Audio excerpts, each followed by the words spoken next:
All right, so let's look at the DNA structure and protein SBW from December the 5th. So as we are looking at this SBW, it's going to be the basics. So there's a bunch of information talking about, what DNA is, what it's made up of, things along those lines. So the biggest thing is that we need to understand a couple, there we go.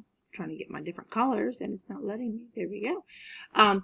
Is that what DNA is to begin with? So we know that DNA is what holds our genetic information. So it is literally the blueprint that holds all the instructions for our bodies.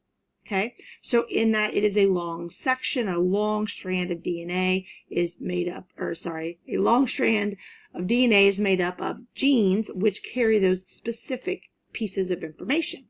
So the genes themselves are the specific sections.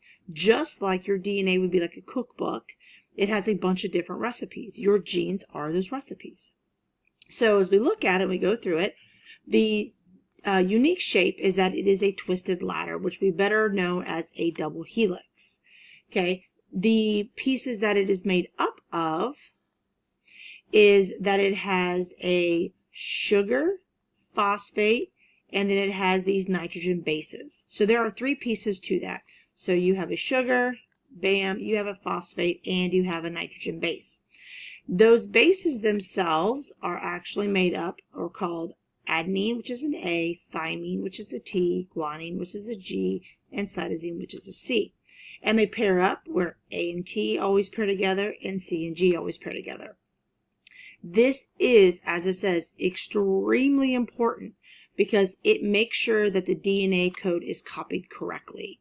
So the way that they're paired determines the genetics that are passed on, but also it also goes in and it makes sure that when it's copied over, it's in a very specific order and it has to be copied in that exact order. So as we're going through and looking at it, so you have this DNA and then it goes through and eventually you are going to have these things called proteins. So proteins themselves are kind of like the things that actually carry out the jobs within your body. So what happens is your DNA is made up of genes. Those genes, the order that those A's, T's, C's, G's are in determines the amino acids, and then they ultimately determine the protein. Okay, so as we're looking at this, your DNA is broken down into groups of three, which are called triplets or what we call codons, and they will then pair to make a specific amino acid come in, and they eventually hook this all together. This is going through this whole entire process. So the first part of that is called transcription. So transcription happens in the nucleus. Basically what happens is your DNA is made into a copy. That copy is known as mRNA, which is messenger RNA. Okay, it is like a photocopy of it in a different language. So then once it leaves the DNA, it goes through translation. This happens in the cytoplasm. And the cytoplasm is like the jelly part of the cell, for lack of better words. And anyways, so what it does is it takes that messenger RNA and it then reads it, which is why it's called translation. And it basically radios out into the cytoplasm to these things that are called tRNA, transfer RNA, and they bring in the correct amino acids to match what's on the mRNA. So when they bring these in, what eventually happens is they start hooking together and they make what we call a polypeptide chain. And this will eventually form into a three-dimensional shape. And that 3D shape is going to determine the protein's function because every shape is specifically shaped for a specific function. It's almost like a lock and a key. A lock is shaped specifically to unlock something, right? The key is shaped the same way as the lock. So if the key doesn't fit the lock, it's not going to work. Same way with your body. If the shape of the protein doesn't fit the job, it's not going to work.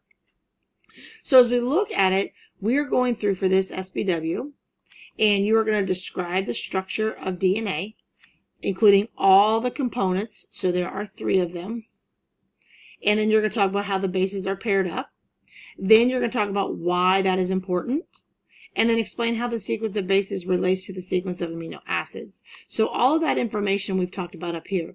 So we basically said that your DNA, for lack of better words, is a twisted ladder known as a double helix. It's made up of a sugar, phosphate, and bases. What are those bases? The A's, T's, C's, and G's. How do they pair up? A pairs with T and G pairs with C. So we just got that very first part done.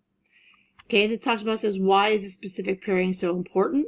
Well, because it makes sure that it's accurate. The order, so this pairing is super important because it ensures that the DNA code is copied accurately in the exact order. And then talk about how the sequence determines the protein. So the sequence of the amino acid, which determines the protein, for lack of better words, is that during this process, it will then bring in the correct amino acids that match up with the code, and then they will hook together to form a long chain called a polypeptide, which determines the shape of the protein, and the shape determines the function. And that's pretty much all you're looking at. Just putting that in there. You do not need to have any code or any quotes. You can pull this directly out of the chat, out of the article if you want to. Okay, and then just put everything together. And if you have any questions, let me know.